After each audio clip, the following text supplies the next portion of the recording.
Session करने वाले हैं आज के इस सेशन में। तो बहुत बहुत स्वागत है उन सभी बच्चों का जो इस वक्त सेशन के साथ जुड़ चुके हैं।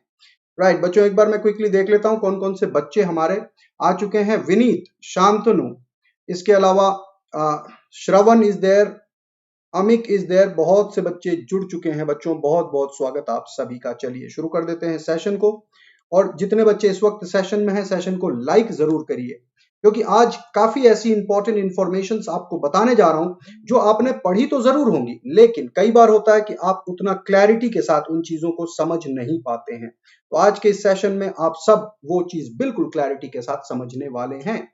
प्रिंस, बलवीर, कृष्ण, करिश्मा, अलीना, गौरव, स्वागत है। आफ्ताब, वेलकम बच्चे।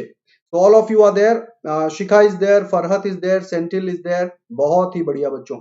अंकित ने ज्वाइन किया है, निकिता ने ज्वाइन कर लिया है, वीर प्रताप ने ज्वाइन किया है, बहुत बढ़िया बच्चों। कीर्ति ने ज्वाइन किया, कृति ने ज्वाइन किया, सना ने ज्वाइन किया, वेलकम बच्चों। चलिए शुरू कर देते हैं आज के अपने इस सेशन। प्लांट किंगडम लेक्चर 4, जैसा कि आप जानते हैं।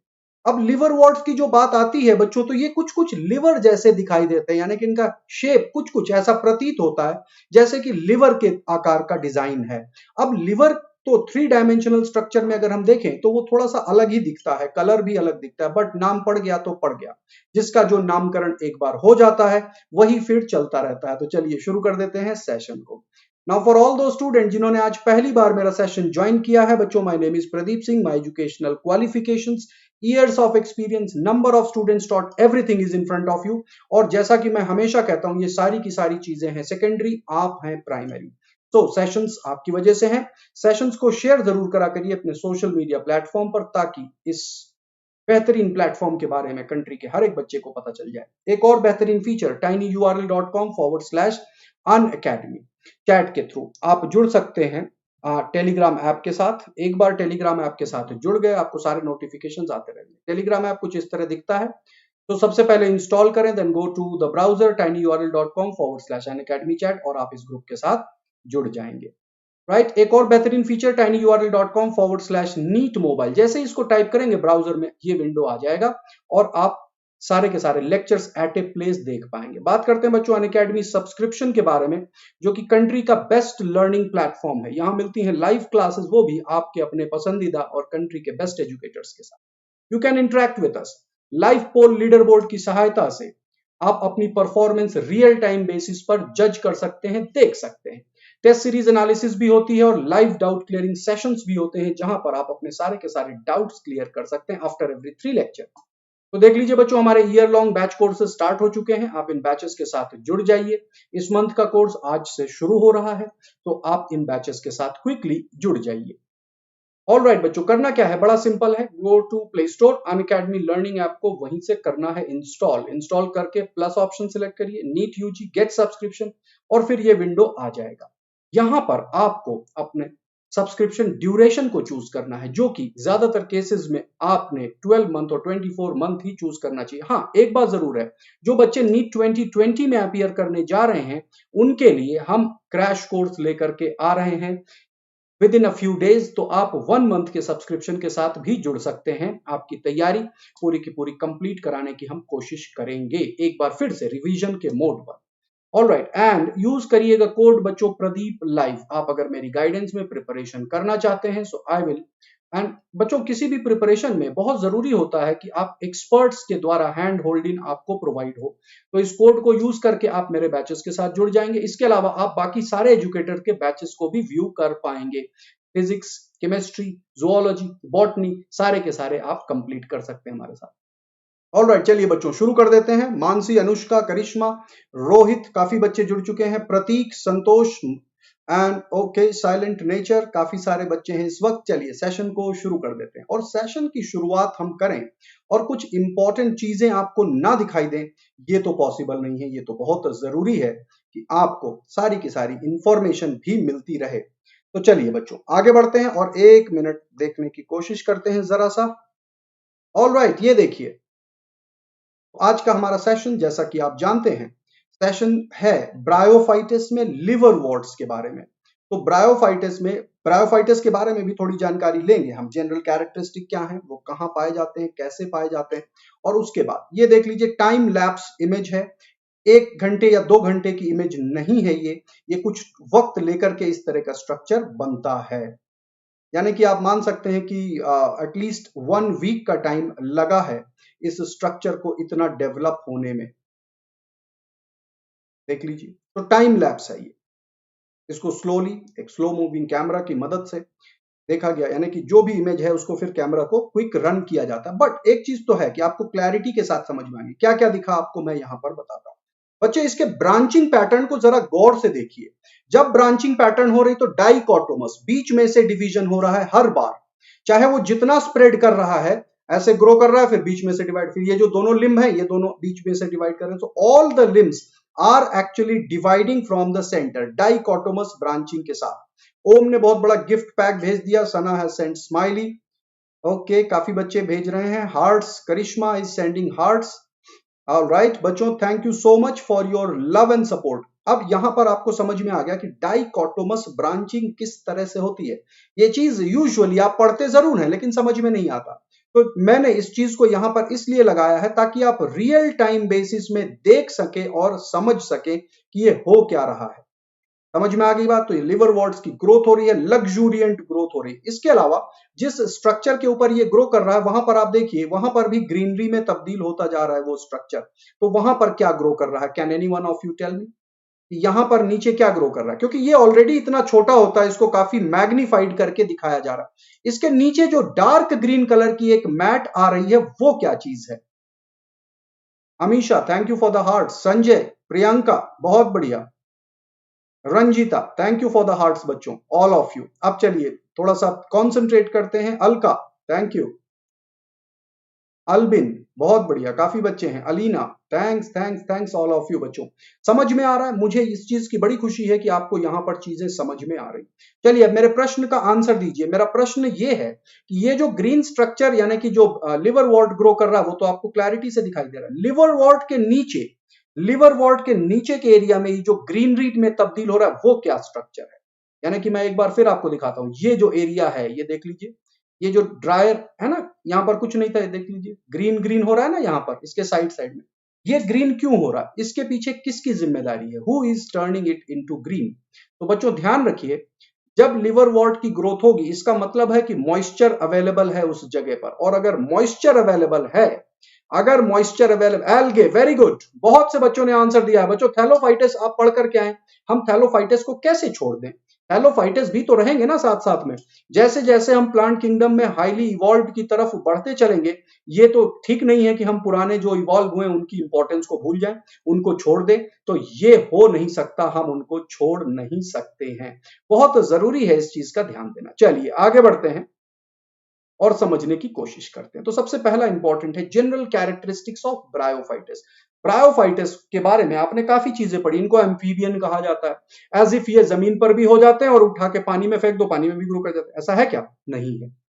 ब्रायोफाइटस को एम्फीबियन क्यों कहा जाता है वो भी आज हम चर्चा करेंगे इस सेशन के माध्यम से। तो जनरल कैरेक्टरिस्टिक में सबसे पहला पॉइंट है कहां पाए जाते हैं। So they are found in moist, shady, damp यानी कि सीलन वाली जगहों पर, और ह्यूमिड प्लेसेस। ह्यूमिड यानी कि जहां पर एयर में मॉइस्चर ज्यादा रहता है, ऐसी जगहों पर ये ग्रो करना पसंद करते हैं। मॉइस्ट होना चाहिए, शेडी छायादार इलाके, डैम्प एंड ह्यूमिड। अब ये जो है फर्स्ट ग्रुप ऑफ प्लांट हैं जिन्होंने लैंड के ऊपर अपना बसेरा जमाया, डेरा जमाया। इनको एम्फीबियंस कहा जाता है क्योंकि इनको पानी की जरूरत होती है। ये बड़ा वेग सा एक डेफिनेशन है कि पानी की जरूरत होती है। पानी का क्या रोल है एम्फीबियन कहने के लिए? तो अब ध्यान से सुनिए बच्चे, इस बात को आपको बहुत अच्छे से समझना पड़ेगा कि क्यों इनको एम्फीबियन क्यों कहा जाता है। मैं बात करता हूं फ्रॉग के बारे में। फ्रॉग या टोड या जो भी पानी में भी रह लेते हैं और लैंड में भी रह लेते हैं, ऐसे जीवों के बारे में। तो एक तो हो गया फ्रॉग, हो गया, एक हो गया टोड हो गया। अच्छा एक और बताता हूं मैं आपको, बर्ड, डक, बतख। बतख पानी में रहती है, पानी में तैरती है, क्या वो एम्फीबियन है? आप सारे कहेंगे नहीं, वो एम्फीबियन नहीं है क्योंकि वो एक्वाटिक बर्ड है। इस तरह से मूर हेंस भी पाई जाती हैं, बहुत तरह की एक्वाटिक बर्ड्स हैं। सारस क्रेन की बात कर लीजिए या आप फ्लेमिंगो की बात कर लीजिए। ये सारी की सारी जो बर्ड्स हैं, जितनी भी बर्ड्स हैं, ये सारी की सारी बर्ड्स वाटर एरिया में रहना पसंद करती हैं, लेकिन वो एम्फीबियन बिल्कुल नहीं है। उसका लॉजिक क्या है, why they are not the amphibians? तो ध्यान दीजिए बच्चों, उनको रिप्रोडक्शन के लिए वाटर की कोई आवश्यकता नहीं। Whereas on the other hand frog को वाटर की जरूरत होती है। वो पानी के अंदर male and female will release the gamete और उन गेमीट का फ्यूजन होता है, फर्टिलाइजेशन, इस वजह से उनकी लाइफ साइकिल कंप्लीट होती है। Same goes for ब्रायोफाइटिस।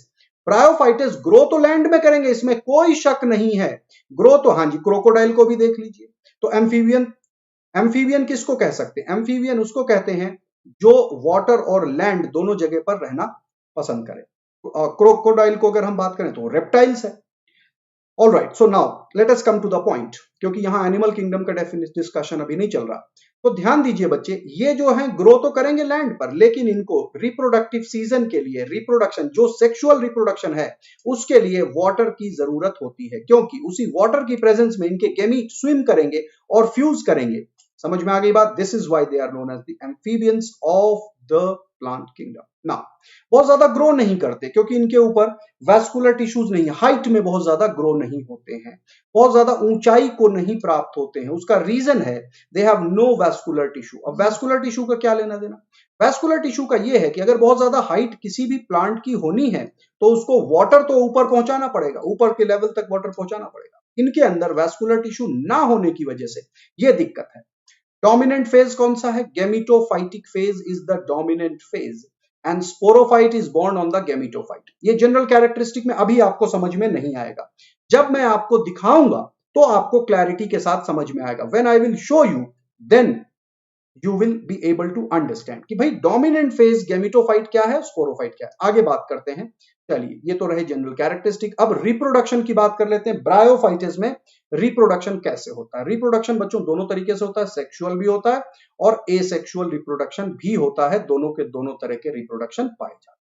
एसेक्सुअल में क्या हो सकता है? फ्रैगमेंटेशन, टुकड़े हो गए बॉडी के, उससे ग्रो हो रहा है। जेमा का फॉर्मेशन होता है, रीजेनरेशन हो सकता है, damaged body part, adventitious branching निकल सकती है और प्रोटोनीमा के थ्रू हो सकता है।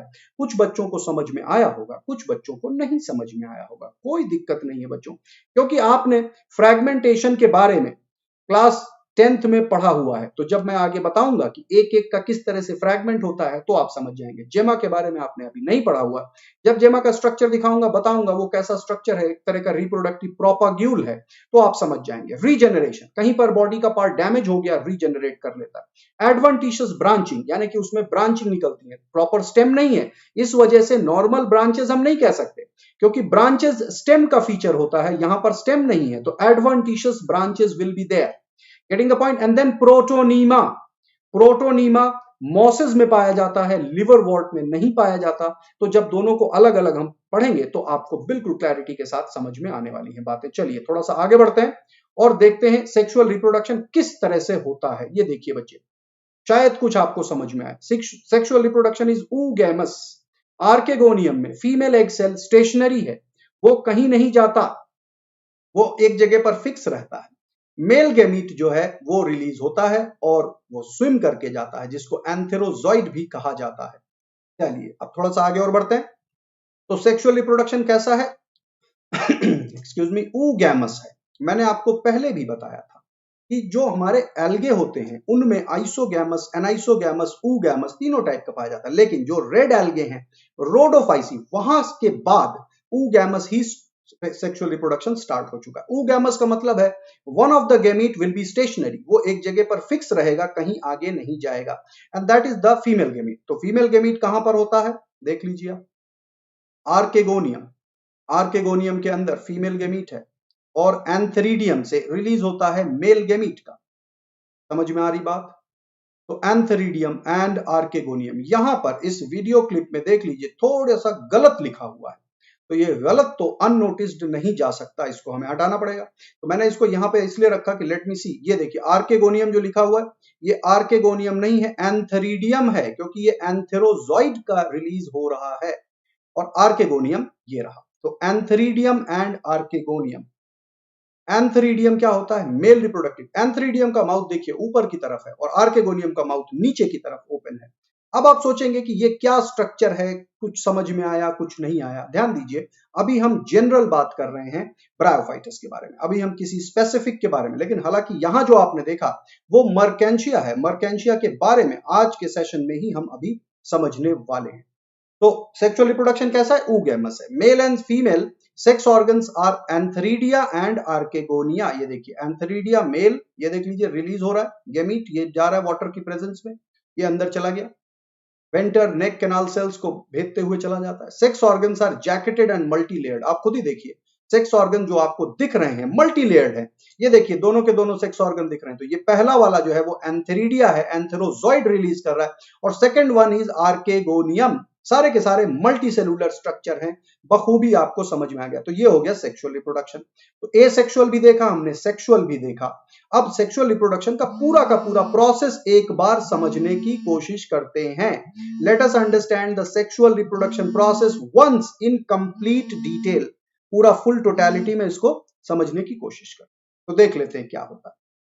बच्चों देखिए गैमीटोफाइट, ये जनरल लाइफ साइकिल हो रही है। अभी आपको लिवरवॉर्ट के बारे में भी बताऊंगा, मॉसेस के बारे में बताऊंगा। गैमीटोफाइट की जो बात करते हैं, जो कि हैप्लॉइड होता है, स्पोर से ग्रो करता है। कहां से ग्रो करता है? ये देखिए स्पोर, स्पोर से ग्रो हुआ गैमीटोफाइट। इस एरो को फॉलो करिए, ये जो एरो जा रही है इस एरो को फॉलो करिए, यानी कि स्पोर से क्या बनता है? गैमीटोफाइट। क्यों स्पोर से गैमीटोफाइट बनेगा? क्योंकि स्पोर हैप्लॉइड स्ट्रक्चर है। Spore is a haploid structure n, यहां पर देख लीजिए प्लॉइडी लेवल स्पोर की एन है। तो हैप्लॉइड स्ट्रक्चर से गैमीटोफाइट का प्रोडक्शन हो गया। जो गैमीटोफाइट बना उसके ऊपर एंथरीडियम और आर्केगोनियम दो स्ट्रक्चर पाए जाएंगे। एंथरीडियम और आर्केगोनियम दो स्ट्रक्चर पाए जाएंगे। अब वो देख लीजिए कौन कौन से स्ट्रक्चर है। तो आर्केगोनियम ये रहा, दिस इज आर्केगोनियम, और ये रहा एंथरीडियम। तो ये एंथरीडियम है, ये आर्केगोनियम है, दोनों के दोनों स्ट्रक्चर आप देख रहे हैं। तो एंथरीडियम क्या प्रोड्यूस करेगा? एंथरीडियम प्रोड्यूस करेगा बाइफ्लैजिलेटेड स्पोर्स, राइट? एंथेरोजॉइड जिनको कहते हैं, एंथेरोजॉइड, बाइफ्लैजिलेटेड एंथेरोजॉइड इस स्ट्रक्चर से प्रोड्यूस होंगे, और they will reach up to the archegonium, जो कि यहां पर है। ये देखिए आर्केगोनियम, ये आर्केगोनियम है। तो कहने का मतलब है कि ये स्ट्रक्चर यहां से रिलीज करेगा मेल गैमीट, जिनको हम एंथेरोजॉइड कहते हैं, और वो एंथेरोजॉइड वाटर में स्विम करते करते करते करते आएंगे आर्केगोनियम के अंदर, और यहां पर हो जाएंगे फ्यूज एग सेल के साथ। ठीक है? तो water is needed for fertilisation, fertilisation हो गया, क्या बनेगा? जाइगोट बनेगा। जाइगोट कहां बनेगा? जाइगोट यहां बनेगा, इस जगह के अंदर जाइगोट का प्रोडक्शन हो जाएगा। सो जाइगोट कहां बन रहा है? ये देख लीजिए, एरो को फॉलो करिए। तो दिस इज द जाइगोट। अब इसमें हमने क्या किया है? हमने एंथरीडियम को इधर रखा है ताकि आपको कंफ्यूजन बिल्कुल भी ना हो कि एंथेरोजॉइड आकर के कहां स्विम करके पहुंचते हैं। तो देखिए बच्चे, यहां से बाइफ्लैजिलेटेड एंथेरोजॉइड आर एंथरीडियम से निकलेंगे, ये रहा एरिया, यहां से निकलेंगे बाइफ्लैजिलेटेड एंथेरोजॉइड, निकलेंगे, जा रहे हैं, जाते जाते ये कहां पर पहुंचेंगे ये समझना जरूरी। इधर आ रहे हैं, इधर आके आके आके कहां गए? इसके पास गए, इसके अंदर गए, इस स्ट्रक्चर के अंदर जाएंगे एंथेरोजॉइड, इसके अंदर जाकर के जाइगोट बना देंगे। जाइगोट एक बार बन गया तो वहां से स्पोरोफिटिक जनरेशन स्टार्ट हो जाती है, which is parasitic on gametophyte. अब उसमें कुछ सेल मियोसिस करेंगे और स्पोर का फॉर्मेशन करेंगे। क्लैरिटी आ गई? लेकिन आपको यहां जरूर लगा होगा कि मैंने एंथरीडियम उधर क्यों रखा, आर्केगोनियम उधर क्यों रखा। तो ये इसलिए रखा कि कहीं पर भी अगर आपको स्ट्रक्चर मिले, आपको ढूंढने में कभी दिक्कत नहीं होनी चाहिए। क्योंकि क्या होता है, जब हम चीजों को एक ही सीक्वेंस में रटते हैं, मैंने ओव्यूल में भी दिखाया था आपको, ध्यान दीजिएगा, क्लास 12th में जिन बच्चों ने मेरे साथ ओव्यूल पढ़ा, ओव्यूल का स्ट्रक्चर ऐसे भी दिखाया, उल्टा भी दिखाया, दोनों तरफ से दिखाना जरूरी है। आगे इस सीक्वेंस को दोबारा से समझाऊंगा और ज्यादा आपको डिटेल में समझ में आएगा। समझ में आ गई बात? लोकनाथ, स्वाधीनता, बाइफ्लैजिलेटेड, जी हाँ, बाइफ्लैजिलेटेड एंथेरोजॉइड, इस पॉइंट को दिमाग में बिठा लीजिए कि बाइफ्लैजिलेटेड होते हैं। अब देखते हैं ब्रायोफिटिस का जो नॉर्मल डिवीजन है। बच्चों देखिए, दो तरह के होते हैं, एक होता है लिवरवॉर्ट और दूसरा होता है मॉसेस। लिवरवॉर्ट ये रहे और ये रहे हमारे मॉसेस। समझ में आ गई बात? तो लिवरवॉर्ट क्या होते हैं? सॉइल के बराबर बराबर, यानी कि जिस सबस्ट्रेटम के ऊपर ग्रो करते हैं उसी के पैरेलल स्प्रेड आउट करते हैं, यानी कि इरेक्ट ग्रोथ नहीं होती, ऊपर की तरफ ग्रोथ नहीं करते हैं, ये हॉरिजॉन्टली ग्रो करते हैं, प्रोस्ट्रेट ब्रांचिंग होती है। लेकिन अब आप बोलेंगे कि ये फिर अम्ब्रेला लाइक स्ट्रक्चर ये जो दिख रहा है ये क्या है? तो बच्चों ये देखिए, ये जो स्ट्रक्चर आप यहां पर देख रहे हैं, दिस स्ट्रक्चर, ये एक अनोखा सा स्ट्रक्चर आपको दिखाई दे रहा है। इसमें अनोखा कुछ भी नहीं है, ये स्ट्रक्चर है आर्केगोनियोफोर। एंथरीडियोफोर और आर्केगोनियोफोर इस तरह के दो स्ट्रक्चर्स होते हैं।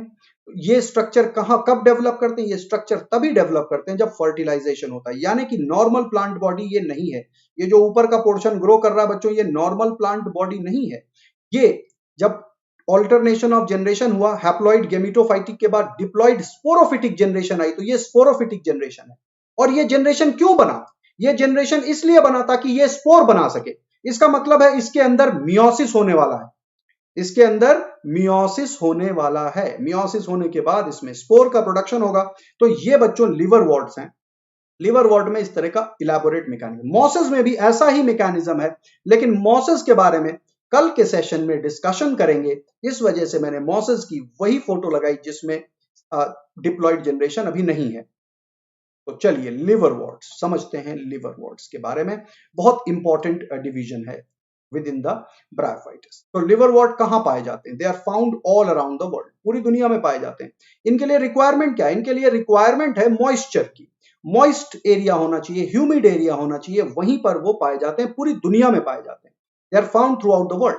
नाउ बड़ी इंपॉर्टेंट बात है कि करीब करीब यानी कि 1 डजन स्पीशीज, यानी कि 12 से ज्यादा स्पीशीज, यानी एग्जैक्ट नहीं बोल सकते, मतलब करीब करीब 1 दर्जन स्पीशीज एंटार्क्टिका में भी पाई जाती है। अब आप सोचिए, एंटार्क्टिका जहां पर कुछ भी ग्रो करना मुश्किल है, बहुत मुश्किल से पेंगुइन्स वगैरह रहती हैं, वो भी कोस्टल एरियाज में रहती हैं, उस एंटार्क्टिका में लिवर वॉर्ड की दर्जन से अधिक स्पीशीज पाई जाती हैं। अब ध्यान दीजिए, ग्रो कहां करते हैं? They are able to grow कहां पर? मॉइस्ट एनवायरनमेंट, जहां पर मॉइस्चर होता है वैसे ही एनवायरनमेंट में ये ग्रो करते हैं, क्योंकि इनमें स्टोर करने की क्षमता नहीं होती, वाटर को स्टोर करने की क्षमता नहीं है, वाटर को स्टोर करके रखने का कोई स्ट्रक्चर नहीं है, पानी नहीं मिलेगा तो सूख जाएंगे। But they have an impressive ability to grow over soil, plant, rock, हर जगह ग्रो कर जाते हैं। ये देख लीजिए बच्चों, they are also regarded as one of the pioneer species. Barren land में जब नई नई प्रजातियां आती हैं, उनमें इसको पायोनियर स्पीशीज कहा जाता है। राइट? अर्जुमन ध्यान दीजिए बच्चे, करिश्मा, शिखा, श्वेता, आप सबको ध्यान देना है। अदीबा, इस बात को जरा गौर से समझिए। निदा, आपस में बातें ना करके इस चीज को समझने की कोशिश करिए। मोइन, राइट? शिखा, आप यहां ध्यान दीजिए। ऑलराइट बच्चों, तो देखिए अब शुरू हो चुका है लिवर वॉर्ड के ऊपर हमारा डिस्कशन। तो अब आपको बहुत गौर से समझना है। लिवर वॉर्ड देख लीजिए कैसे रॉकी सरफेस के ऊपर, मिट्टी के ऊपर ग्रो कर जा रहे हैं। तो मॉसेस जो है, लाइकेंस के बाद मॉसेस की ही ग्रोथ होती है बच्चों। पायोनियरिंग स्पीशीज अगर हम किसी को बोलें, बैरन, बिल्कुल बैरन लैंड में सबसे पहले लाइकेंस आते हैं। लाइकेंस के बाद आप देखते हैं कि मॉसेस या लिवर वॉर्ड्स वगैरह आ जाते हैं, यानी कि ब्रायोफाइट्स आते हैं। ब्रायोफाइट्स में लिवर वॉर्ड थोड़े से प्रिमिटिव हैं, क्योंकि इनका थैलस लाइक ऑर्गेनाइजेशन है। राइट? थैलस लाइक ऑर्गेनाइजेशन होने की वजह से ये प्रिमिटिव है, क्योंकि इनका जो विकास हुआ है इवोल्यूशनरी सीक्वेंस में, वो एल्गे के बाद ही हुआ।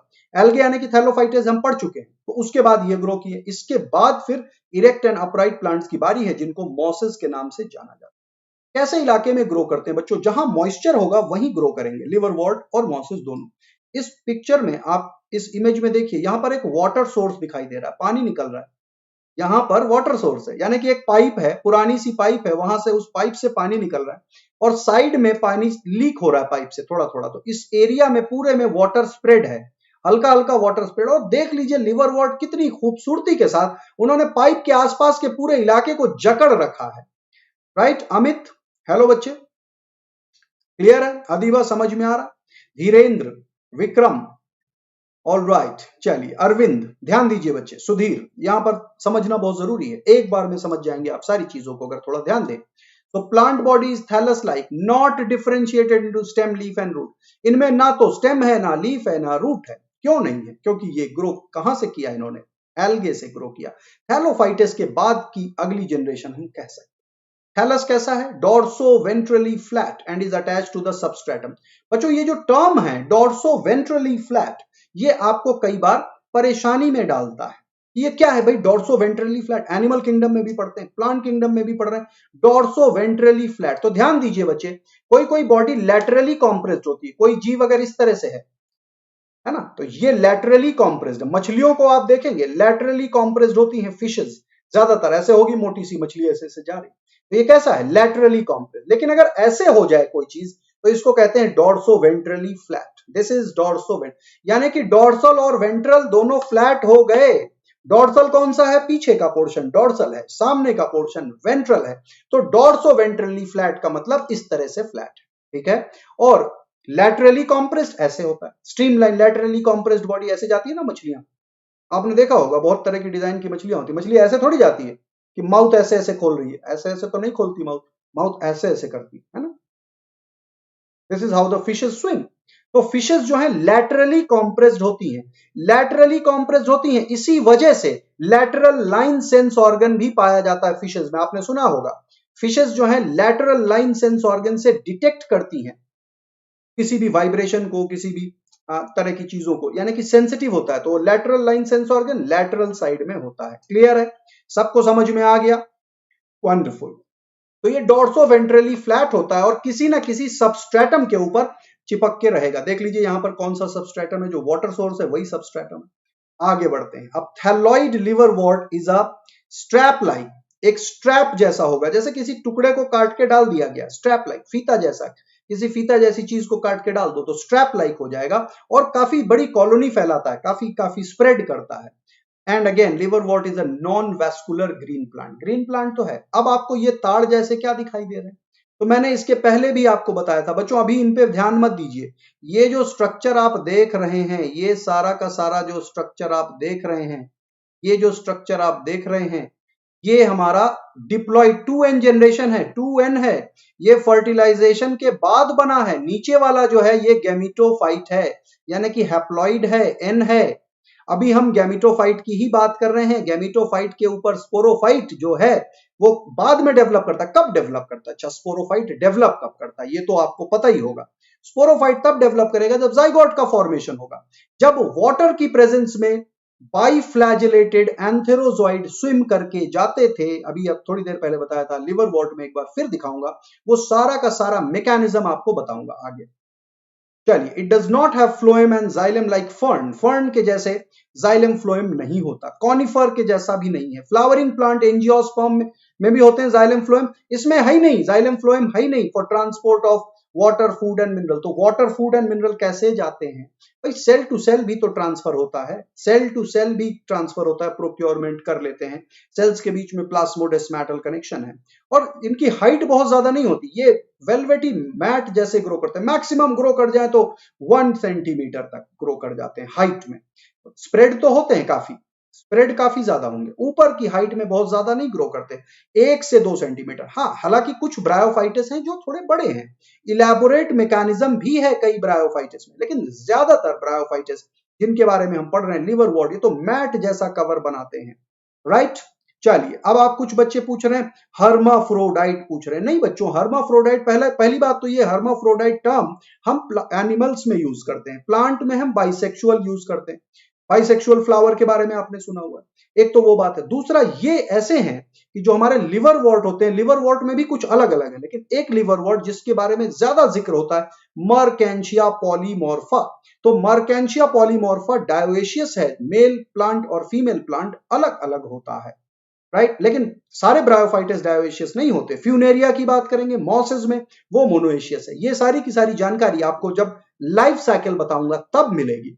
अभी थोड़ा सा आगे बढ़ते हैं और जानकारी लेते हैं ब्रायोफाइटस में लिवरवॉर्ट्स के बारे में। Now they remain small with only a few centimetre thick, चौड़ाई इनकी जो है बहुत ज्यादा नहीं होती, कुछ सेंटीमीटर थिक ही होती है ना। मतलब मैक्सिमम जो स्प्रेड इनका हो जाएगा वो 2 से 3 सेंटीमीटर तक हो सकता है। हाँ, हालांकि बॉडी का जो इलेबोरेशन है वो ज्यादा भी जा सकता है, स्प्रेड आउट करते करते जा रहा है, हाइट में बहुत ज्यादा नहीं आएंगे। तो they remain small, only a few centimetre, cells thick, कुछ ही सेल्स के द्वारा बने हुए हैं। And grow in moist location, और इन लोकेशन जो जहां पर लॉट ऑफ प्रेसिपिटेशन या फॉगी वेदर होता है। ध्यान दीजिए बच्चे, प्रेसिपिटेशन का मतलब होता है आसमान से किसी ना किसी फॉर्म में वाटर का नीचे आना। वो प्रेसिपिटेशन रेन हो सकता है, स्नो हो सकता है, हेल हो सकता है, फॉग हो सकता है। फॉग तो जानते हैं, फॉग तो एनवायरमेंटल कंडीशन की वजह से डेवलप हो जाता है। प्रेसिपिटेशन का मतलब है चाहे ओला गिरे, चाहे पानी गिरे, चाहे स्नोफॉल हो, चाहे बर्फ गिरे, जो भी कुछ आसमान से गिरेगा उसको प्रेसिपिटेशन कहते हैं। तो जिस इलाके में काफी ज्यादा प्रेसिपिटेशन होता है या फॉग मेंटेन रहता है, फॉगी एनवायरनमेंट, तो फॉग का मतलब क्या है? एटमॉस्फेयर में मॉइस्चर है, ऐसी जगहों पर ये ग्रो करना पसंद करते हैं। बात करते हैं मर्केंशिया। मर्केंशिया की बहुत सारी स्पीशीज है, लेकिन मर्केंशिया की जो मोस्ट इंपॉर्टेंट स्पीशीज है वो मर्केंशिया पॉलीमॉर्फा है। पॉलीमॉर्फा इतना जरूरी भी नहीं है, आप सिर्फ मर्केंशिया याद रखें, इसी से आपको समझ में आ जाएंगी सारी की सारी चीजें। इसके अलावा नहीं पूछा जाता कि मर्केंशिया की कौन कौन सी स्पीशीज है। तो मर्केंशिया पॉलीमॉर्फा काफी कॉमन स्पीशीज है, लेकिन आप इन जनरल मर्केंशिया के नाम से ही उसको जाने। मर्केंशिया एसपी भी हम कह सकते हैं। मर्केंशिया को अगर साइंटिफिक नेम के फॉर्म में लिखा जाए तो मर्केंशिया एसपी लगा सकते हैं आप, एसपी विद अ डॉट। और जो मोस्ट कॉमन स्पीशीज है इसकी वो है मर्केंशिया पॉलीमॉर्फा। लिख देता हूं, आपको मैक्सिमम यही मिलेगा। रिक्शिया भी होता है, रिक्शिया अलग है, मर्केंशिया अलग है, लेकिन दोनों के दोनों लिवर वॉर्ड्स हैं, इसमें कोई शक नहीं। तो what is this Marchantia? Marchantia is a member of Marchantiaceae family. एक फैमिली है मर्केंशिएसी फैमिली, उस फैमिली का मेंबर है मर्केंशिया। ये एम्ब्रेस कर लेता है, जिस सबस्ट्रेट के ऊपर ग्रो करता है उसको एम्ब्रेस कर लेता है। Embraces the substrate on which it grows, usually moist soil और वेट रॉक्स। देखिए बच्चों, मैंने सारे पॉइंट आपके लिए इंक्लूड कर लिए हैं, क्योंकि आप फिर कई बार कहते हैं कि सर आप सारे पॉइंट जो है हमें लिख के नहीं बताते। मैंने कहा कि भाई ये सारे के सारे पॉइंट इंक्लूड कर लेंगे तो ज्यादा जल्दी हम चीजों को ग्रास्प करेंगे, क्योंकि लिखने में फिर टाइम वेस्ट होता है। ऑलराइट, सो समझ में आ गई बात यहां तक। एम्ब्रेस कर लेता है, जकड़ बना लेता है, ये बड़ी इंपॉर्टेंट बात है। इसकी जकड़ की वजह से सॉइल इरोजन रुकता है। सॉइल इरोजन यानी कि मिट्टी के ऊपर या रॉक के ऊपर जहां पर भी ये ग्रो करेगा तो वहां पर मिट्टी की जकड़ को पकड़ मजबूत बना देगा, और इसकी पकड़ की वजह से, मिट्टी की जकड़ की वजह से सॉइल इरोजन नहीं होगा। क्लियर है, समझ में आ गई। Thallus segment are dichotomously branched. Dichotomous branching मैंने सेशन के स्टार्टिंग में ही दिखाया था, वो जरूर आप देख लीजिएगा। ठीक है। बच्चों एक चीज और, जब मैं पढ़ाता हूं तो आप लोग जरा ध्यान दिया करिए पढ़ाई पर। आप लोग कई चैट वगैरह भी करते रहते हैं, डाउट्स आप बाद में पूछ सकते हैं, है ना निदा? Getting my point? क्योंकि मैं सारे के सारे नहीं देख पाता। अब मारिया जैसे आई हुई हैं, अब वो सॉरी फील कर रही हैं फॉर बीइंग लेट। बच्चे सब रिकॉर्डेड है, व्हाट इज द प्रॉब्लम? आप बाद में देख लीजिए पुराना पोर्शन जो रह गया। You will not miss anything, ऐसा कुछ परेशान होने की जरूरत नहीं है। ऑलराइट, ध्यान दीजिए यहां पर जो टॉपिक बताया जा रहा है। सो थैलस कैसा होता है? Dichotomously branch. डाइकोटोमस ब्रांचिंग का क्या सबब है? डाइकोटोमसली ब्रांच का मतलब आगे ग्रो करेगा, दो पार्ट में ब्रेक हो जाएगा, फिर ये वाला पार्ट जब ग्रो करेगा ये भी दो में ब्रेक, ये वाला ये भी दो में, हर बार वो दो दो में ब्रेक करता चला जाएगा। That is known as dichotomous branching. बड़ा सिंपल सा फीचर है इसमें। अब देख लीजिए, आगे बढ़ते हैं। The segments are 10 to 15 millimetre. अब आप सोच लीजिए 10 to 15 मिलीमीटर कितना हो गया? 10 मिलीमीटर का 1 सेंटीमीटर होता है, तो 1 से 1.5 सेंटीमीटर तक ये वाइड होते हैं, चौड़ाई में ग्रो करते हैं, है ना? तो इंचेस की अगर हम बात करें तो इंचेस में देखिए 0.4 से 0.6 इंचेस तक ही ये ग्रो कर पाते हैं। समझ में आ गई बात? यानी कि आधा इंच के करीब करीब 1 से 1.5 सेंटीमीटर, 10 से 15 मिलीमीटर वाइड होते हैं, फ्रीक्वेंटली फॉर्म लार्ज मैट्स। और इसको देख करके ऐसा लगेगा आपको जिस इलाके में है, जिस सॉइल पे, जैसे कि किसी ने मैट चटाई बिछा दी है। Now the surface of the thallus is covered with tiny pores. बच्चे ये बड़ी इंपॉर्टेंट बात है, इसको मैं टिक कर देता हूं। टाइनी पोर्स होते हैं, स्टोमाटा नहीं होता, इनमें स्टोमाटा नहीं होता। स्टोमाटा इनके बाद वालों में आएगा। इसका मतलब क्या है? स्टोमाटा बाद में किस में आएगा? स्टोमाटा आएगा मॉसेस में। मॉसेस में भी पूरे थैलस में नहीं है, डिप्लॉइड स्ट्रक्चर में स्टोमाटा आता है। तो आपको ये क्लू है ताकि आप समझ जाएं कि ये लेस एडवांस्ड है और मॉसेस हाई एडवांस्ड है। मॉसेस ज्यादा एडवांस्ड हैं, ये लेस एडवांस्ड हैं। अब इनमें क्या होता है? गैसियस एक्सचेंज के लिए पोर्स होते हैं, छोटे छोटे पोर्स। उन पोर्स को स्टोमाटा बिल्कुल भी नहीं कहते। वो छोटे छोटे पोर्स होते हैं। वो पोर्स कैसे होते हैं वो देख लीजिए आप, कैसे होते हैं पोर्स। इसके थैलस को क्रॉस सेक्शन करके यहां पर दिखाया गया है। इस स्ट्रक्चर में आप देखिए, लोकेट करने की कोशिश करिए बच्चे। एयर पोर, ये देख लीजिए लेवलिंग है यहां पर एयर पोर की। Try to follow the arrow, और ये रहा एयर पोर का एरिया। पूरे के पूरे थैलस में देख लीजिए छोटे छोटे पोर्स हैं। ऊपर का सरफेस है ये ऊपर का सरफेस, और नीचे के सरफेस में क्या है? राइजोइड्स, रूट लाइक स्ट्रक्चर, जिनको हम कहते हैं राइजोइड्स। ये देख लीजिए राइजोइड्स हैं, राइट? स्मूथ वॉल्ड राइजोइड, है ना? पेग्ड राइजोइड भी है जिसमें पेगिंग होती है एंड स्केल्स हैं इनके ऊपर। अब ये राइजोइड के जो स्ट्रक्चर्स हैं इनका हम आगे जिक्र करेंगे कि कौन कौन से टाइप के राइजोइड्स होते हैं, कौन कौन से टाइप के स्केल हैं, किस टाइप की पेगिंग है। अभी मर्केंशिया के बारे में जनरल इंफॉर्मेशन हम ले रहे हैं। तो they are holes to allow gas exchange between inside of the thallus and the atmosphere. इसी स्ट्रक्चर की वजह से गैसियस एक्सचेंज होता है। इन एयरपोर्ट्स को ध्यान रखिएगा बच्चों, स्टोमाटा नहीं कहते, they are not stomata, they are airports. Clear है, समझ में आ गई बात? बार बार इसलिए कह रहा हूं क्योंकि एग्जाम में क्वेश्चन पूछा जाता है और आपके दिमाग में आता है कि भाई थैलोफाइटस के बाद का है, ब्रायोफाइटस है, फर्स्ट लैंड प्लांट है तो होना चाहिए स्टोमाटा। लेकिन नहीं बच्चों, क्योंकि ये डेवलप हो रहा है, अभी प्लांट किंगडम अभी अभी डेवलप हो रहा है। समझ में आई बात?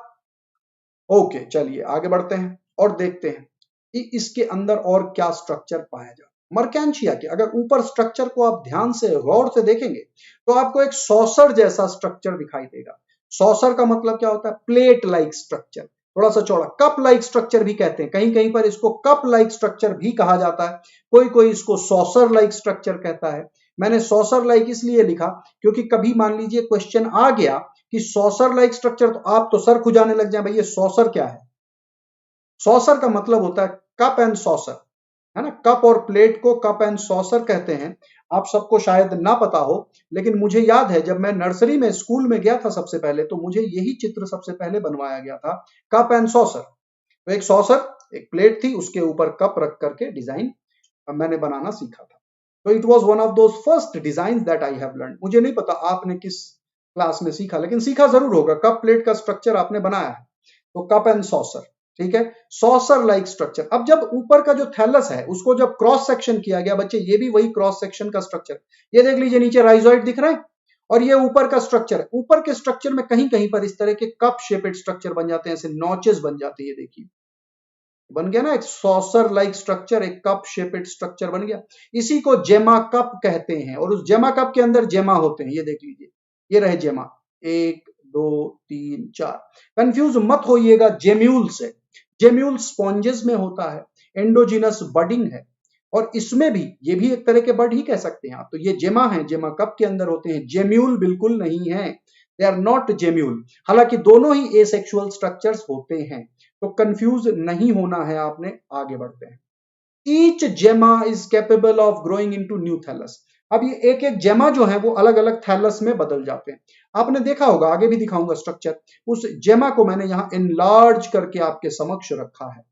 ये वो जेमा है, स्टॉक के साथ अटैच होता है जेमा कप के अंदर। जेमा कप के अंदर इसी डंडी के साथ ये अटैच रहता है और ये देख लीजिए इसमें एक नॉच होता है। अब ये नॉच क्यों बना हुआ? क्योंकि डायकोटोमस ब्रांचिंग है बच्चे, तो नॉच तो बना ही रहेगा, उसको ऐसे ही ग्रो करना है ना, हमेशा विभाजित होकर ही ग्रो करना है। नॉच लाइक स्ट्रक्चर नंबर 8 जैसा दिखता है। देख लीजिए जैसे किसी ने 8 नंबर लिख दिया हो। ऑयल सेल्स हैं इसके अंदर, कुछ रिजर्व तो रखेंगे ग्रोथ के लिए। Now each gemma is capable of growing into a new thallus if the conditions are correct. ध्यान रखिए, जब कंडीशंस करेक्ट होंगे, यानी कि फेवरेबल कंडीशन में ही ए सेक्सुअल रिप्रोडक्शन होता है। सेक्सुअल रिप्रोडक्शन अनफेवरेबल कंडीशन में होता है या जब किसी जनरेशन को चेंज करना हो तब होता है, राइट? अब ध्यान दीजिए, ये जो जेमा बन गए, इन जेमा को कौन डिस्पर्स करता है? Rain drop. जेमा कप है, ऐसे ओपन है, इसमें जेमा है, ऊपर से बारिश की बूंद गिरी, बिखर गए जेमा। बारिश की बूंद जैसे ही गिरी, क्योंकि बड़ा छोटा स्ट्रक्चर होता है, एक ड्रॉप वाटर भी बड़ा हैवी है इसके लिए, बारिश की एक बूंद जैसे ही गिरी, ये स्ट्रक्चर बिखर गया। This is how the structure is. Clarity आ रही? बिखर गया स्ट्रक्चर रेन ड्रॉप के पड़ते। इंसेक्ट, कीड़े आ जाते हैं कई बार। स्मॉल मैमल्स, कोई मैमल इसके ऊपर से चल के चला गया, कोई चूहा चला गया या कोई और एनिमल चला गया, फ्रॉग फुदक के निकल गया, कोई भी इसके ऊपर स्टेप करता है तो ये जेमा जो है स्प्रेड हो जाते हैं इन द एनवायरनमेंट। आसपास स्प्रेड हो गए, मॉइस्चर मिलेगा, पानी मिलेगा तो वो जेमा ग्रो कर जाएगा। ग्रो करेगा तो इलेबोरेट स्ट्रक्चर बनाएगा, जाहिर सी बात है दोबारा से फिर ग्रोथ स्टार्ट हो जाएगी। ये देखिए बच्चे, देख लीजिए एक पॉइंटर से उस जेमा कप को पॉइंट किया गया। जेमा कप को गौर से देखिए, उसके अंदर जेमा भी दिखाई दे रहे हैं। सेकंड वाले में जेमा भी दिखाई दे रहे हैं। जो नीचे वाला है सेकंड स्ट्रक्चर है, उसके अंदर ये देखिए जेमा है। इन जेमा को आउट करके निकाल करके दिखाया जा रहा है। ये देख लीजिए नंबर 8 जैसे बने हुए। ये रहा जेमा कप, ध्यान से देखिए, इसके अंदर जेमा आपको दिखाई दे रहे हैं। वो पेंसिल लाइक स्ट्रक्चर को जैसे ही टच कराएगा उसी से निकल आए। इतने छोटे होते हैं, इतने लाइट होते हैं, उसको टच करा दो निकल आएगा।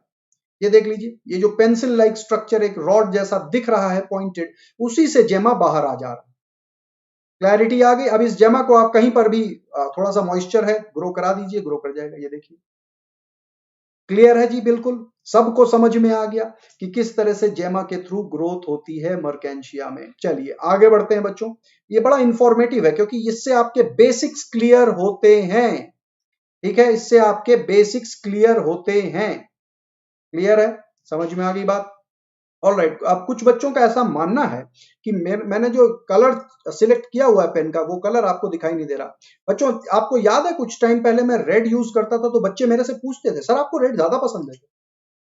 फिर मैंने चेंज कर लिया, एक न्यूट्रल कलर ले लिया। येलो वैसे भी आईज को ज्यादा दिखाई देता है ना, कपड़ों में येलो निशान देखिए ज्यादा दिखाई देते हैं। इसके पीछे फिजिक्स एंड ऑप्टिक्स का रोल है, वो आप लोग ढूंढिएगा, इसके बारे में मैं यहां जिक्र नहीं करूंगा, है ना। येलो कलर, तो येलो कलर आपको दूर से दिखाई देता है।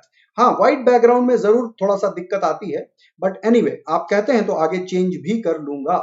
चलिए आगे बढ़ते हैं बच्चों, हर चीज को समझना है, चीजें सब मिक्स हैं, जुड़ी हुई हैं, सारे सब्जेक्ट आपस में इंटरलिंक्ड हैं, रिलेटेड हैं। चलिए बात करते हैं गैमीटोफोर के बारे में। मैंने आपको बताया था, ये एक ताड़ के पेड़ जैसा स्ट्रक्चर जो आपको इसमें दिखाई देता है वो पाम ट्री नहीं है, वो एक डंडी है जिसका नाम है गैमीटोफोर। क्या कहते हैं उस स्टॉक को? गैमीटोफोर। गैमीटोफोर कहां ग्रो करता है? फीमेल प्लांट में ग्रो कर सकता है और स्ट्रक्चर प्रोड्यूस करेगा फीमेल गैमीट। फीमेल प्लांट में अगर गैमीटोफोर है तो उसका नाम है आर्केगोनियोफोर। ये देख लीजिए, गैमीटोफोर है अगर फीमेल प्लांट में है तो उसका क्या नाम आएगा? आर्केगोनियोफोर। राइट, है तो गैमीटोफोर ही, गैमीट को बियर करेगा। गैमीटोफिटिक जनरेशन के ऊपर डेवलप हो रहा है, लेकिन बनाएगा क्या? गैमीटोफोर का मतलब है कि वो गैमीटोफिटिक जनरेशन की सृष्टि करेगा, बनाएगा। थोड़ा कंफ्यूज हो गए आप कि मैंने इतनी बड़ी बड़ी कॉम्प्लेक्स टर्म बोल दिए। ध्यान से सुनिए, ध्यान से सुनिए। जो ये नीचे ग्रीन स्ट्रक्चर आप देख रहे हैं, ग्रीन स्ट्रक्चर यानी कि जिसमें राइजोइड तक आपको दिखाई दे रहे हैं, ये देखिए राइजोइड दिख रहे हैं ना, ये ग्रीन स्ट्रक्चर, ये जो थैलस लाइक स्ट्रक्चर है जिसमें ये रहा जेमा कप, ये देखिए जेमा कप से जेमा ग्रो कर रहे हैं, जेमा से फिर ये दोबारा ग्रो कर जाएगा। ये सारे के सारे जो है हमारा गैमीटोफाइटिक जनरेशन है। जब गैमीटोफाइटिक जनरेशन ने बनाना होगा क्या? अगला जनरेशन, स्पोरोफिटिक जनरेशन, तब ये ग्रोथ कराएगा किस चीज की? एक डंडी की, जिसको कहेंगे हम गैमीटोफोर, यानी कि जो गैमीट बियरिंग स्ट्रक्चर बनेगा, गैमीटोफोर। ध्यान से समझिएगा, तो ये स्ट्रक्चर बनने के बाद इसमें प्रोडक्शन होगा गैमीट्स का, यानी कि सेक्सुअल रिप्रोडक्शन के पहले का इंतजाम हो रहा है। समझ में आई बात? अब इस स्ट्रक्चर में मैंने आपको पहले भी बताया था, थोड़ी देर पहले आपको मैंने भी बताया कि इस स्ट्रक्चर में स्पोरोफिटिक जनरेशन आती है, और मैंने ये भी कहा था कि मैं आगे बताऊंगा ये गैमीटोफिटिक जनरेशन और स्पोरोफिटिक जनरेशन में क्या फर्क है। अब ध्यान से सुनिए, वो वक्त आ चुका है जब इस पर हम चर्चा करते हैं। बच्चों नीचे का जो स्ट्रक्चर ग्रो कर रहा है, किससे ग्रो किया? अभी हमने देखा जेमा के थ्रू, जेमा के थ्रू ये स्ट्रक्चर ग्रो कर रहा है। ये जो स्ट्रक्चर है आपको दिखाई दे रहा है, ये हैप्लॉइड स्ट्रक्चर है, ये गैमीटोफाइटिक जनरेशन है, यानी कि हैप्लॉइड। जैसे गैमीट होते हैं, स्पर्म हो गया, ओवम हो गया, कैसे होते हैं? हैप्लॉइड होते हैं। तो ये हैप्लॉइड स्ट्रक्चर है, गैमीटोफाइटिक जनरेशन है। अब इस गैमीटोफाइटिक जनरेशन ने स्पोरोफिटिक जनरेशन भी बनाना होता है, जो कि गैमीटोफाइट के ऊपर पैरासाइट होता है। आगे बढ़ते हैं, यहां पर देखिए, इसके ऊपर जब इसने बनाना होगा स्पोरोफिटिक जनरेशन, तो ये बनाता है गैमीटोफोर। ध्यान दीजिएगा बच्चे, ये बनाता है गैमीटोफोर, एक डंडी नुमा स्ट्रक्चर जो इसके ऊपर इस तरह से ग्रो करता है। अब ये जो स्ट्रक्चर बना, इसमें दो अलग अलग थैलस होंगे, मेल थैलस अलग है, फीमेल थैलस अलग है।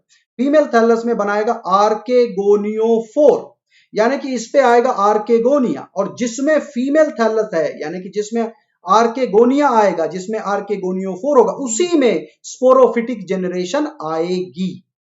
समझ में आ गई बात? तो जब स्पोरोफिटिक जनरेशन आ जाएगी तो इसको बोलेंगे स्पोरोफिटिक जनरेशन वाला। लेकिन स्पोरोफिटिक जनरेशन क्या हमें दिखाई देगा? स्पोरोफिटिक जनरेशन बड़ा मुश्किल से दिखाई देता है लिवरवर्ट्स में, यानी कि मर्केंशिया में भी मुश्किल से दिखाई देगा। लेकिन किस में दिखाई देगा? इलैबोरेट मैकेनिज्म के थ्रू, मॉसेस में। मॉसेस में ये स्ट्रक्चर बहुत इलैबोरेट दिखाई देता है। समझ में आ गई बात? ये डाउट आपका क्लियर हो गया कि कभी भी आप इस चीज को मत सोचिएगा कि ये जो ताड़ जैसा स्ट्रक्चर है यही स्पोरोफिटिक जनरेशन है। ये स्पोरोफिटिक जनरेशन को कंटेन करता है, इसके अंदर स्पोरोफिटिक जनरेशन आती है। तो रहती कहां है, अगर आती है तो कहां रहती है, कहां छिप जाती है? ध्यान दीजिएगा बच्चों, ये जो अम्ब्रेला लाइक स्ट्रक्चर है इसके नीचे ग्रोथ होती है स्पोरोफिटिक जनरेशन की। बहुत छोटा स्पोरोफाइट होता है, उसके अंदर स्पोर बनते हैं, वो भी मैं मैकेनिज्म दिखाऊंगा। उसमें इलेटर मैकेनिज्म के थ्रू सीड डिस्पर्सल होता है, spore dispersal not seed dispersal. तो समझ में आ गई बात, क्लैरिटी आ गई, ठीक है। ये बहुत जरूरी है बच्चे इस चीज को समझना। ज्यादातर बच्चे हमेशा जब भी पढ़ते हैं ब्रायोफाइटस के बारे में, सारे के सारे बच्चे जैसे ही डंडी देख लेते हैं ये वाली मर्केंशिया में या किसी में, वो समझ जाते हैं अच्छा अच्छा अच्छा ये तो स्पोरोफाइट है, पैरासिटिक ऑन द गैमेटोफाइट। नहीं बच्चे, पैरासिटिक है लेकिन वो आर्केगोनियोफोर में होता है, आर्केगोनियोफोर के नीचे की तरफ होता है। क्लियर हो गया? तो गैमेटोफोर जो है फीमेल प्लांट का, उसको क्या कहते हैं? आर्केगोनियोफोर, क्योंकि वो आर्केगोनिया बियर करेगा। ऑन द अदर हैंड गैमेटोफोर जो कि मेल प्लांट में है उसको एंथेरिडियोफोर कहेंगे। उसको क्या कहेंगे? एंथेरिडियोफोर। तो ध्यान से देखिए बच्चे, इसमें कभी भी, मेल में कभी भी डिप्लॉइड स्ट्रक्चर नहीं ग्रो करेगा, इट इज ऑलवेज हैप्लॉइड। तो ध्यान दीजिए, मर्केंशिया का जो मेल थैलस है, मर्केंशिया में जो मेल थैलस है, male thallus always haploid, always haploid. ध्यान रहेगा, इस चीज को याद रखिएगा। इसमें हमेशा गैमेटोफाइटिक जनरेशन ही होगी। ऑलवेज हैप्लॉइड का मतलब है गैमेटोफाइटिक जनरेशन, गैमेटोफाइट ही रहेगा, गैमेटोफाइट। ठीक है। तो अब आप आज के बाद इन जनरल नहीं पकड़ेंगे कि गैमेटोफोर है तो वो हमारा स्पोरोफिटिक जनरेशन, गैमेटोफाइट है, पूरा का पूरा गैमेटोफाइट है। क्योंकि इसके अंदर जो मेल रिप्रोडक्टिव पार्ट होंगे वो ऊपर की तरफ रिलीज होंगे बाई फ्लैजिलेटेड एंथेरोजॉइड, और वो एंथेरोजॉइड स्विम करके पहुंच जाएंगे। कहां पहुंचेंगे? उनको पहुंचना है आर्केगोनियोफोर के पास, आर्केगोनियम के अंदर पहुंचना है। अब एक और चीज देखिए बच्चे बड़ी गौर से, वाटर की फिल्म चाहिए इसको रिप्रोडक्शन साइकिल कंप्लीट करने के लिए, वाटर की फिल्म चाहिए, नैरो फिल्म ऑफ वाटर की जरूरत होती है। तो मेल ऊपर की तरफ रिलीज होंगे क्योंकि पानी में बह के जाना है तो ऊपर की तरफ आना चाहिए। लेकिन जो फीमेल वाला है वो हमेशा नीचे की तरफ होता है, क्योंकि पानी अगर थोड़ा सा भी टच है तो वो नीचे से जा सकता है, लेकिन अगर ऊपर होंगे तो ज्यादा पानी की जरूरत होगी। बच्चों इतना बढ़िया मैकेनिज्म, खुद समझिए, खुद समझने की कोशिश कीजिए। मेल वाला जो है वो ऊपर रिलीज होता है और फीमेल वाला नीचे की तरफ है। मेल वाला ऊपर की तरफ रिलीज होता है, फीमेल वाला नीचे की तरफ है। इसके पीछे का लॉजिक क्या है? राइट? क्लियर है? आपने बच्चे अपना नाम तो लिखा नहीं, महाकाल की जय तो सबको करनी चाहिए, इसमें कोई दिक्कत ही नहीं है, लेकिन आपने अपना नाम भी तो लिखना चाहिए, है ना? आप अपना नाम जिक्र नहीं कर रहे हैं और भगवान भोलेनाथ और महाकाल की जय करने को बोल रहे हैं। बिल्कुल उनकी जय जयकार है। मतलब सृष्टि ही ईश्वरी ताकतों से बनी हो, वो चाहे भगवान हो, अल्लाह हो, वाहेगुरु हो, है ना, चाहे जीसस क्राइस्ट हो, तो सृष्टि तो ईश्वरी तत्वों से ही बनी, हम इंसान तो तुच्छ प्राणी हैं। चलिए अब इस पे डिस्कशन ना करके थोड़ा सा और समझने की कोशिश करते। तो गैमेटोफोर समझ में आ गया। तो मेल वाला ऐसे ऊपर रिलीज होगा क्योंकि पानी में स्विम करके जाना तो ऊपर की तरफ रिलीज होगा, लेकिन फीमेल वाला नीचे की तरफ, यानी कि पानी अगर थोड़ा कम भी हो रहा है तो उसका माउथ नीचे पानी की तरफ है, वहां तक पहुंच जाए बस काम हो जाएगा। बहुत नैरो फिल्म ऑफ वाटर की जरूरत होती है इनको। क्लैरिटी आ गई कि मेल थैलस ऑलवेज हैप्लॉइड होगा, गैमेटोफाइटिक जनरेशन ही होगा, लेकिन फीमेल में गैमेटोफाइटिक के साथ साथ स्पोरोफिटिक जनरेशन आएगा जो कि इसके ऊपर पैरासाइट होगा। चलिए आगे बढ़ते हैं।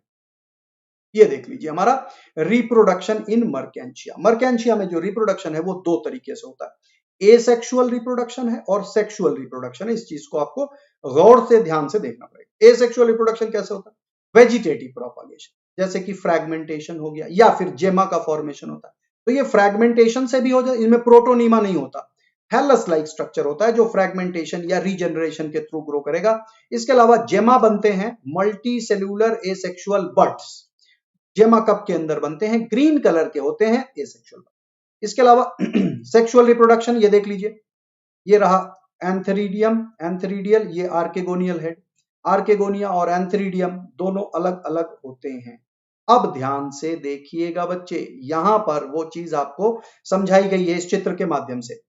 ध्यान से गौर से देखिए बच्चे, गेमिटोफाइट कैसा है? गेमिटोफाइट हैप्लॉइड होता है। किससे बना है? स्पोर से बना। ये देखिए स्पोर ग्रो करके गेमिटोफाइट को बना रहा है। ये देख लीजिए, एरो को फॉलो करिए। स्पोर गेमिटोफाइट को बना रहा है, इसमें कोई शक नहीं। गेमिटोफाइट जो बना उसमें एंथरीडियम आएगा, आर्केगोनियम आएगा, दोनों अलग अलग थैलस के ऊपर आएंगे। कहां आएंगे? अलग अलग थैलस के ऊपर। ये देखिए बच्चे, फीमेल गेमिटोफाइट इस वाले प्लांट का है, मेल गेमिटोफाइट इस वाले का। थोड़ा सा उसको इलेबोरेट किया गया। ये देखो मेल वाले ऊपर से रिलीज होंगे, ये देखो ऊपर से इनमें रिलीजिंग, और फीमेल वाले नीचे की तरफ है। ये दिखाई दे रहा है नीचे की तरफ का ये स्ट्रक्चर। तो यहां से जो रिलीज होगा वो वाटर की प्रेजेंस में यहां तक पहुंच जाएगा। आगे आपको और दिखाऊंगा। They need water for fertilisation. Zygote बन गया, जाइगोट के बाद स्पोरोफाइट बनेगा, differentiated foot seta capsule. Sporophyte कहां आएगा? स्पोरोफाइट बच्चे इसी स्ट्रक्चर में यहां ग्रो करेगा, नीचे की तरफ लटकता हुआ स्पोरोफाइट ग्रो करेगा। आगे बढ़ते हैं और स्पोरोफाइट को देखने की कोशिश करते हैं और ज्यादा क्लैरिटी के साथ समझ में आएगा। स्पोरोफाइट जो फुट सीटा कैप्सूल बनाएगा, उसी कैप्सूल के अंदर मियोसिस हो जाएगा, स्पोर प्रोड्यूस हो जाएंगे। बस इतनी सी कहानी। ये देखिए बच्चे, यहां पर आपको बिल्कुल क्लैरिटी के साथ समझ में आ रहा है। और अब स्ट्रक्चर को देखिए बच्चे, फीमेल गेमिटोफाइट के ऊपर जो स्पोरोफाइट ग्रो करेगा वो कहां है? ये देखिए बच्चे, ये वाला स्ट्रक्चर फुट सीटा कैप्सूल, इसको ध्यान से देखिए। ये बड़ा छोटा स्ट्रक्चर होता है, यहीं आ जाता है, आर्केगोनिया से ही डेवलप करेगा। ऐसे इतना बड़ा हो जाएगा मैक्सिमम, आप समझ लीजिए बस इतना बड़ा, इतना सा स्ट्रक्चर यहां से ग्रो कर जाता है। ये देखिए यहां से ऐसे करके ग्रो कर जाएगा फुट सीटा कैप्सूल। जब फर्टिलाइजेशन हो जाएगा, ध्यान दीजिए, ये रहा आर्केगोनियम, इसके अंदर सिंगल एग है। उस सिंगल एग तक जाने के लिए स्पर्म को प्रोड्यूस जाना पड़ता है। स्पर्म वहां तक पहुंच गया और उसके बाद एम्ब्रियो बन गया। ये देखो जाइगोट या एम्ब्रियो बन गया और वही जाइगोट ग्रो कर रहा है। ग्रो करने के बाद यहां पर ये देखिए स्पोर का रिलीजिंग हो रही है, इलेटर मैकेनिज्म, और स्पोर दोबारा से ग्रो कर जाएंगे, राइजोइड बना देंगे और फिर से लाइफ साइकिल स्टार्ट हो गई। क्लियर है? जिनको ना समझ में आया हो वो कमेंट सेक्शन में जरूर डालें, क्योंकि कल हम बात करने वाले हैं किसके बारे में? मॉसेस के बारे में। अभी खत्म नहीं हुआ, अभी काफी इस पे इंफॉर्मेशन बची हुई है। ये देखिए बच्चे, यहां पर ध्यान से देखिए, ये जो स्ट्रक्चर आप येलो कलर का देख रहे हैं, ये इलेटर्स हैं जो उस स्पोर के अंदर, यानी कि जो स्पोर बियरिंग स्ट्रक्चर है, कैप्सूल जिसको कहते हैं, उस कैप्सूल के अंदर से निकले हुए हैं। देख लीजिए किस तरह से फटे हुए हैं, और इनमें बड़ा ब्यूटीफुल मैकेनिज्म होता है। ये ऐसे ऐसे ट्विस्ट करते रहते हैं, आपस में डांसिंग करते हैं। क्यों डांसिंग करते हैं? डांसिंग इसलिए करते हैं क्योंकि ये हाइग्रोस्कोपिक होते हैं, कभी ड्राई होते हैं, कभी गीले होते हैं, तो मूवमेंट आपने भी देखा होगा, ऑटोमेटिकली नेचर में कई चीजें मूव कर जाती हैं, है ना। कई बार किसी रोप को लीजिए, रस्सी को, और खूब ज्यादा उसमें जो है वाइंडिंग कर दीजिए और रस्सी को छोड़ दीजिए, देखिए अपने आप कैसे रस्सी घूम रही होती, डांस कर रही होती। क्या रस्सी डांस कर सकती है? नहीं कर सकती, लेकिन वो कर रही होती है। क्यों कर रही होती है? वो इसलिए कर रही होती है क्योंकि उसमें कुछ जो है ट्विस्ट है। Same goes here, spores are discharged by elater movement. Elater की मूवमेंट से स्पोर डिस्चार्ज होते हैं। इलेटर कैसे होते हैं? हाइग्रोस्कोपिक होते हैं, वाटर को एब्जॉर्ब कर लेते हैं, स्वेल हो जाते हैं। जब वाटर लॉस हो जाता है तो फिर वो ड्राई होते हैं। सो दे ट्विस्ट और अनट्विस्ट, इनमें ट्विस्टिंग अनट्विस्टिंग हो रही है बच्चे, ध्यान से देखिए, और स्पोर रिलीज हो रहे हैं depending upon the moisture content of the surrounding air. तो ये स्ट्रक्चर, ये जो आप देख रहे हैं, ये वाला स्ट्रक्चर, यही है स्पोरोफाइट। यही है स्पोरोफाइट। किस पे ये ग्रो कर रहा है बच्चे? ये वाला ऊपर छत को देखिए, ये छत के नीचे लटक रहा है। ये छत किस चीज की है? वही छतरी है जिसको मैंने अभी आर्केगोनियोफोर कहा था। वही छतरी है, उसके नीचे ये उल्टा लटक रहे हैं। फुट कैप्सूल सीटा, बहुत छोटा स्ट्रक्चर होता है। समझ में आ गई बात? आगे बढ़ते हैं। ये देखिए वो छतरी जो मैंने बताई थी, ये देखिए ये स्ट्रक्चर है ना, आर्के, एंथरीडियम 4 में नहीं होता, एंथरीडियम में से नहीं होता, आर्केगोनियम से होता है। Now a mature capsule split open with a globose mass of spore intermixed with long straight vertically aligned elater. अंदर की तरफ बंद होता है, एकदम से ऐसे फट जाता है, बाहर की तरफ लटक जाते हैं। जब ये फटता है, बड़ा अच्छा ब्यूटीफुल मैकेनिज्म होता है। पहले इतना सा रहेगा, जब फटेगा और थोड़ा लंबा हो जाएगा, क्योंकि अंदर से इलेटर्स निकला है। इलेटर्स के साथ साथ चिपके हुए हैं स्पोर। बच्चे ध्यान दीजिएगा, इलेटर के साथ साथ, इलेटर एक रस्सी जैसा है ऐसे, उस पे स्पोर चिपके हुए। तो जब वो ट्विस्ट टर्न होता है तो स्पोर रिलीज होते हैं। जब वो ट्विस्ट और टर्न करता है बच्चों, तभी स्पोर रिलीज होते हैं। समझ में आ गई बात? ये देख लीजिए बच्चे, स्केल भी है आपके सामने, ये देखिए कैसे रिलीज हो रहे हैं, स्पोर्स रिलीज हो रहे हैं। और जब ट्विस्ट टर्न करता है तो स्पोर का रिलीजिंग, ये देख लीजिए धुआं जैसा स्ट्रक्चर आपको दिखाई दे रहा है। So this is how the spores are being released. ठीक है, तो जैसे जैसे ये सूखते जाते हैं, यानी कि जो इलेटर्स आपने पढ़ा हुआ इलेटर मैकेनिज्म। अब कई बच्चे पूछ रहे हैं, नव्या पूछ रहे हैं व्हाट आर इलेटर्स। बच्चों इलेटर का जो स्ट्रक्चर है अभी मैं आगे भी दिखाऊंगा आपको। इलेटर इसके अंदर होते हैं, जो फुट कैप्सूल सीटा वाला स्ट्रक्चर मैंने बताया, ये देख लीजिए बच्चे, ये है इलेटर्स। ये जो आप यहां पर देख रहे हैं फुट कैप्सूल सीटा, ये स्ट्रक्चर, इसके अंदर इलेटर्स होते हैं। वो इलेटर्स बाहर की तरफ लटक जाते हैं, ये रहा स्ट्रक्चर। ठीक है, आगे अभी फोटो में आपको और दिखाई देगा क्लैरिटी के साथ। ये बड़े माइक्रोस्कोपिक होते हैं। तो पहले तो आपको एक जनरल आइडिया बताऊं कि वाकई में अगर मैं बहुत बड़ा स्ट्रक्चर पहले ही दिखा दूंगा, आप कहेंगे अरे ये तो फिर बहुत बड़ा है, माइक्रोस्कोपिक नहीं है। आगे बढ़ते हैं थोड़ा सा, ये देख लीजिए, यहां तक समझ में आ गया। तो अब क्या होता है, जैसे जैसे ड्राई करते हैं इलेटर्स, उनके साथ जो इंटेंगल्ड स्पोर्स हैं वो रिलीज हो जाते हैं, वो ट्विस्ट और टर्न होते हैं और स्पोर रिलीज हो। ये देखिए बच्चे, ध्यान से देखिए, highly magnified image of the इलेटर्स। ये इलेटर्स देख लीजिए, जो धागे जैसे स्ट्रक्चर हैं उनके साथ स्पोर चिपके हुए हैं। आप देखिए, यहां पर गौर से देखिए इन स्ट्रक्चर्स को और आपको क्लैरिटी से समझ में आ जाएगा। ये देखिए, ये जो धागे जैसे स्ट्रक्चर है, ये रहे देखिए, ये स्ट्रक्चर ट्विस्ट एंड टर्न करते हैं, ये रहे स्ट्रक्चर, इनके साथ साथ स्पोर चिपके हुए हैं। वो स्पोर अलग अलग होते जाते हैं जैसे ही इनकी डांसिंग होती है। बड़ा ब्यूटीफुल मैकेनिज्म है। स्पोर डिस्पर्सल की बात कर लेते हैं। From time to time one will elater or another may suddenly free itself from neighbours. बीच बीच में एक इलेक्टर फ्री हुआ, फिर कोई इलेक्टर फ्री हुआ, एक दूसरे से फ्री हो करके वो धीमे धीमे सडन जर्की मूवमेंट करते रहते हैं और थ्रो करते रहते हैं उनके स्पोर हवा में। जर्की मूवमेंट, एकदम से ऐसे ऐसे ट्विस्ट होगा, टर्न होगा, ऐसे खट खट खट। तो जब इस तरह से होगा, कभी ऐसे हुआ कभी ऐसे हुआ, तो होगा कि नहीं होगा। जैसे किसी चीज को आप शेक करिए, आप कपड़ा लीजिए, उस पर डंडी से मारिए, डस्ट पार्टिकल सेपरेट हो जाएगा। वैसे ही इसका स्ट्रक्चर होता है, बड़ा सिंपल मैकेनिज्म। इसी तरह से आर्केगोनियोफोर में से रिलीज होते हैं। अब ये इतने छोटे होते हैं, इसका फुट सीटा कैप्सूल समझ में नहीं आता। लेकिन जब मॉसेस की बात करेंगे कल के सेशन में, तो आपको एक बहुत इंपॉर्टेंट चीज भी बतानी है मुझे। एल्गे में एक जाइगोट बना था, वही था स्पोरोफिटिक जनरेशन। इनमें थोड़ा सा बड़ा हुआ। अब इसके बाद जो मॉसेस है और बड़ा होगा, फिर टेरिडोफाइटस में और बड़ा होगा, फिर जिम्नोस्पर्म एंजियोस्पर्म में वही रहेगा, स्पोरोफाइट ही आ जाएगा, टेक ओवर कर लेगा। ये देखिए बच्चे, इलेटर मैकेनिज्म, ये रहे इसके अंदर इलेटर्स। अभी एक बार स्ट्रक्चर को वापस घूम करके आने दीजिए, मैं आपको इलेटर, ये तो स्पोर है, स्पोर से देख लीजिए गैमेटोफाइट ग्रो करेगा, सीधी सी बात है स्पोर से। ये देखिए बच्चे इलेटर, ये जो स्ट्रक्चर आप देख रहे हैं ये इलेटर्स हैं, ये रहे इलेटर्स। वही बाहर की तरफ आ जाते हैं, उनके साथ साथ स्पोर चिपके रहते हैं, वही रिलीज होते रहते हैं। तो इलेटर्स स्ट्रक्चर के साथ ही अटैच रहते हैं, ऐसा नहीं कि बाहर ही आ गए पूरा का पूरा, इतना भी नहीं होता, लेकिन ये ओपन हो जाता है ये पोर्शन। और ये देख लीजिए, समझ में आई बात, कुछ कुछ क्लैरिटी आ गई आपको मर्केंशिया की लाइफ साइकिल के बारे में। तो आज का सेशन हमारा यहीं तक का है। कल हम बात करेंगे मॉसेस के बारे में, और आपको आज और दोनों कल के सेशन को मिला करके पूरी की पूरी क्लैरिटी आ जानी है। बच्चों ये हमारा स्केड्यूल चल रहा है यूट्यूब पर, आप जानते हैं थर्सडे टू सैटरडे हमारा क्लास 12th का स्केड्यूल चलता है, वो भी आपके समक्ष है। राइट, आप हमारे साथ टेलीग्राम ऐप पर भी जुड़ सकते हैं। एक और बेहतरीन फीचर tinyurl.com/neat मोबाइल, सारे lecture eight a place.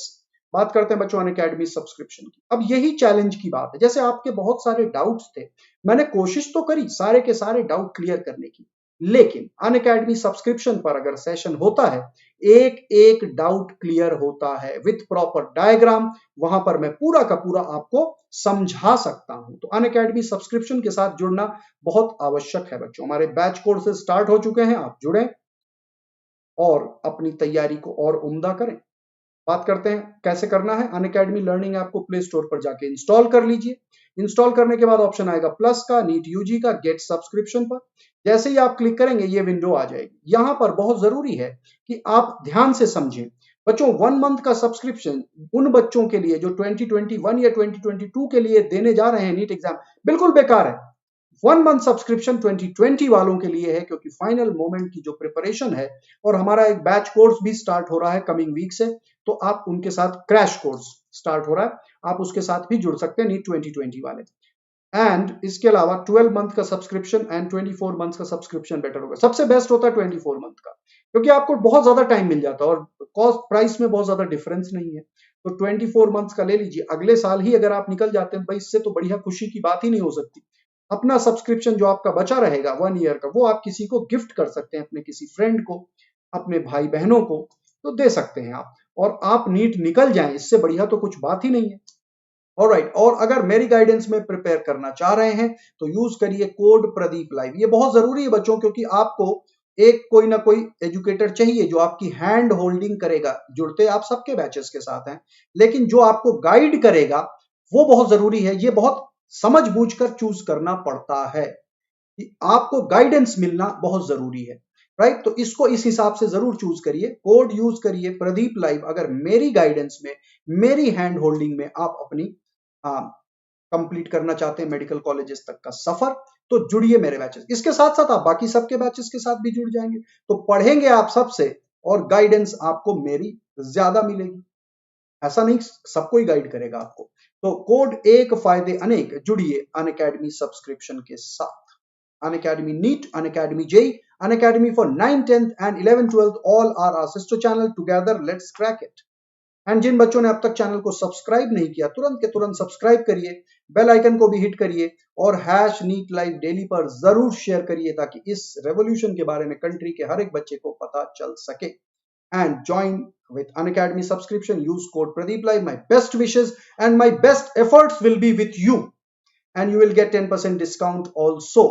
So that's all for this session. See you all tomorrow 9 a.m. on Menti Quiz. Take care बच्चों, bye bye.